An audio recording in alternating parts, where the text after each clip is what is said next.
one of the things that I wanted to make sure to ask you, Jason, during the program, and before we get to talking about digital realty a little more, is whether you have noticed any changes since January of last year with the new administration, a new head of the SEC.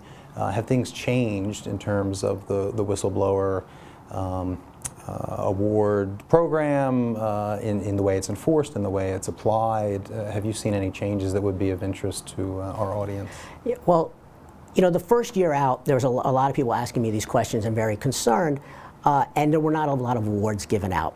What I pointed out to people was, look, in the first year of any new administration, especially when there's a party change, and especially after 8 years, there's always a transition period for the new chief of the SEC, the new commissioner, you know, Jay Clayton. It took him almost a year to get put in place. And for people, I mean, it took them more months to go around doing meet and greets to all the regional offices. So you always see sort of a slowdown, and then it picks up again. I tell people, take a look at year 2. Don't look at year 1, look at year 2. We've started seeing this year a bunch of awards. In fact, they just gave out a record award just a few weeks ago. They've been giving out, from going to almost none, they've given out several in the last couple of weeks. If you just go to the SEC's website, again, as I told you, Office of the Whistleblower page, they list out awards, and you'll see there's a bunch of awards being given out. And Jane Norberg, who was the chief of the Whistleblower Office under Obama, President Obama, excuse me, is still the chief of the Whistleblower Office.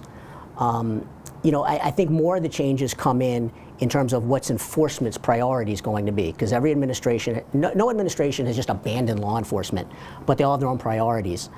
In that regard, there's 2 co-directors of enforcement right now. Jay Clayton appointed 2.